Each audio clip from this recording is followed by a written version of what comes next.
Hi everyone, I'm Dr. Aieta, and today I'd like to discuss what happens when you have what I call a brain stall. Now, this is when your brain runs low on neurotransmitters called catecholamines, for which there are three. They include epinephrine, norepinephrine, and dopamine. Now, if the brain is producing enough catecholamines, you should feel energized, upbeat, and alert. If your system is underproducing any of these, you will suffer from what I call the blahs. Okay, so all three catecholamines arouse and excite you emotionally, mentally, and physically if they're up to speed.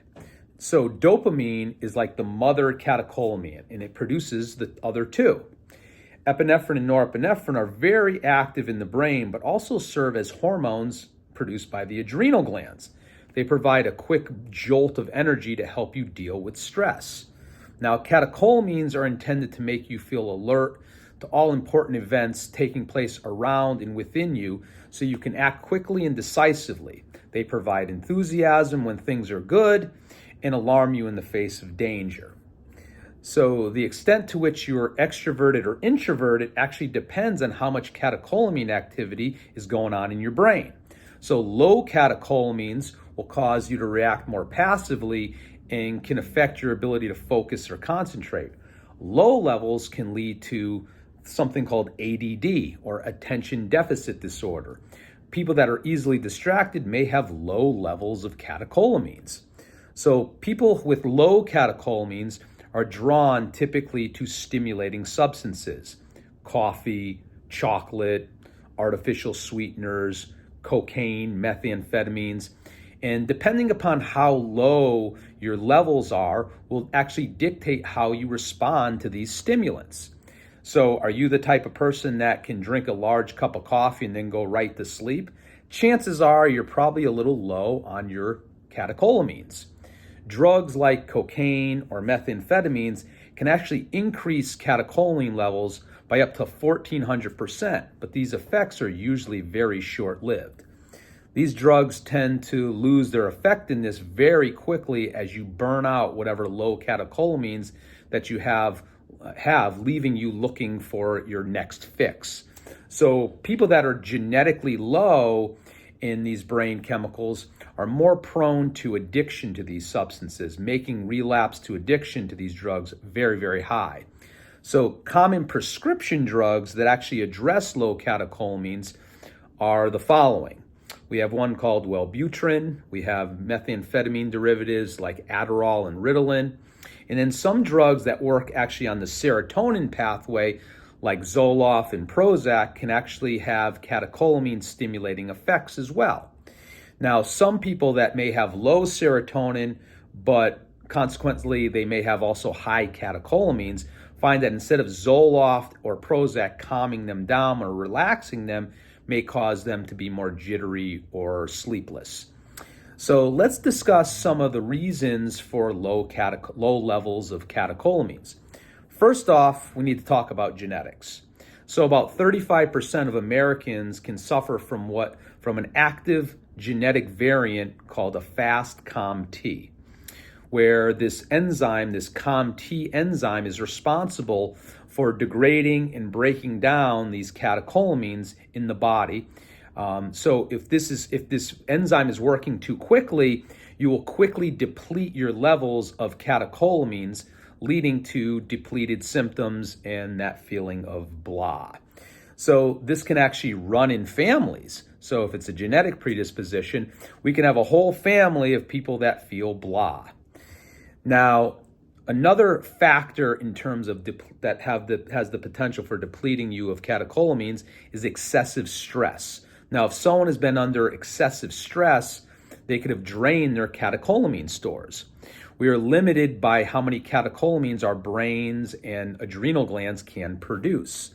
So at the first sign of an impending stress, your brain actually sends a signal to the adrenal glands. There, the catecholamines messengers are made and sent throughout the body to prepare you for fight or flight. Your heart speeds up, your muscles tense, and your breathing becomes a little bit more shallow. Stress can actually make people concentrate more. So people say they work really good under stress. Well, stress tends to wake up those sleeping catecholamines, but eventually stress, as we know, can burn you out, okay? And it can burn out these catecholamines. The next causative factor could be dietary shortcomings.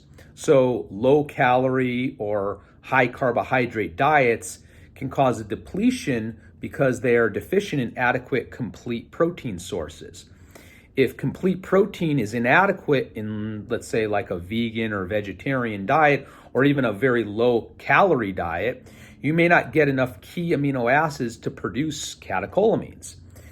Even if you're eating enough protein but are over-consuming carbs, the insulin that is released in response to the carbohydrates actually sweeps those key amino acids from protein out of the bloodstream into your muscles to be used as an energy source or to replete the muscles and out of the reach of the brain, okay? So that key amino acid, which we're going to talk about extensively, is called tyrosine, okay?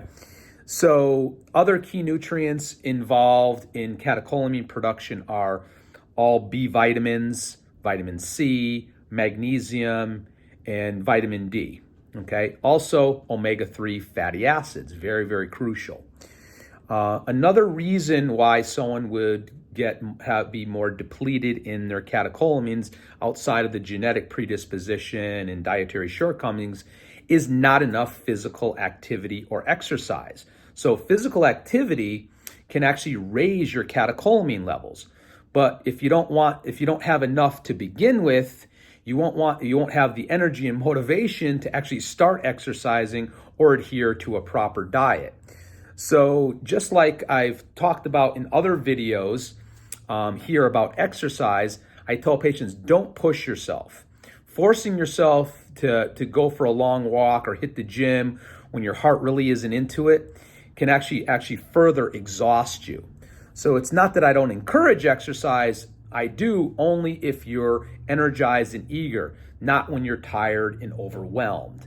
So typically, after just a few short weeks on my catecholamine producing protocol, you should be ready to undertake more physical activity, which can then ultimately raise your mood and energy even more. If not, then we need to move on to actually looking at something else that could be contributing, like a low thyroid function, which we'll talk about in another video. So next, we want to look at and talk about potential low levels of male and female sex hormones. So we have estrogen, progesterone, and testosterone, all of which actually interact with all the neurotransmitters in the brain, including your catecholamines. So in women, when estrogen levels fall low, it can trigger the blahs by failing to stimulate catecholamine production. This is very, very commonly seen in women in menopause. The same thing, though, can happen in men when testosterone levels tend to decline with age. So the logical next question is, what's the treatment? Well, there are several, with the amino acid tyrosine being the first one I'd like to discuss. So in my practice, I have two options for treating low levels of catecholamines using tyrosine. The first product is my Energy and Focus tyrosine Energy and Focus capsules, and then I also have it in a powder form called Energy and Focus tyrosine powder. So tyrosine is a pretty phenomenal natural antidepressant. It's fuel for the brain used to make all three catecholamines, but it's also needed to make our adrenal gland fight or flight hormones, norepinephrine and epinephrine. So tyrosine is also the primary component of pleasure promoting chemicals called enkephalins, which are cousins to endorphins. So tyrosine can also contribute to an overall sense of well-being. Tyrosine is also the raw material from which your thyroid gland makes thyroid hormones, the hormones T4 and T3, which actually stimulate every cell in the body, including the cells in the brain responsible for producing catecholamines. So it's kind of a little vicious cycle here. People low in thyroid function typically have low levels of tyrosine. So tyrosine supplementation can actually eliminate a lot of thyroid-related symptoms as well as low brain catecholamines. In some thyroid patients, even if they get enough tyrosine, they may not have enough of the thyroid hormone T3. So supplementing with a little natural T3 along with the tyrosine can sometimes be the missing piece in patients that don't respond well to tyrosine by itself. So next, let's talk about some additional catecholamine boosters. So the first one, which I kind of alluded to earlier, is omega-3 fish oil. So since the brain is about 60% fat, this supplement can improve low catecholamine depression and increase concentration. Research shows that omega-3 fish oil can increase catecholamines by up to 40%, which is pretty good. I also encourage patients to avoid excessive amounts of omega-6s and focus more on good quality saturated and monounsaturated fats. The product I use in my practice is my triple strength fish oil. Next is vitamin D3. Vitamin D is actually a hormone. So this hormone directs the conversion of tyrosine over to catecholamines in the brain and also in the adrenal system.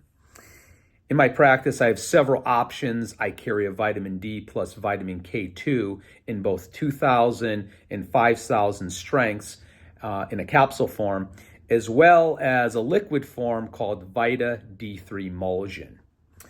Next is magnesium. Now, magnesium is an extremely important nutrient and is involved in several hundred enzymatic processes in the body, one of which is aiding in the formation of catecholamines. So in my practice, I have 3 products that I will choose from based on the individual. First would be my Magnesorb capsules, okay? And then I have my Magnesorb powder. And finally, my Magnalite electrolyte product that has sodium, potassium, magnesium, and a slew of other cofactors. Next, let's talk a little bit about vitamin C and bioflavonoids. So vitamin C has a significant role in modulating neurotransmitter synthesis and release in the brain. So the function of vitamin C in the brain includes acting as a cofactor of something called dopamine beta hydroxylase. And that's involved in the conversion of dopamine to norepinephrine and ultimately epinephrine. It's also involved in neurotransmission in the brain and the regulation of catecholamine and acetylcholine release from the synapses in the brain. So vitamin C also has strong antioxidant properties that we're all familiar with, and it exerts those properties in the brain, protecting brain cells from damage and actually overexcitation. So I have 2 options to choose from in my practice. Number 1 is my Real C, vitamin C plus bioflavonoids. And my second one is my enhanced liposomal liquid vitamin C. So if you or someone you know is suffering from chronic brain stall, mental fatigue, a hard time concentrating, or just tends to feel more blah more often, then you may want to consider some of the things that we discussed today and work on taking back your mental health more naturally. Thanks so much for listening.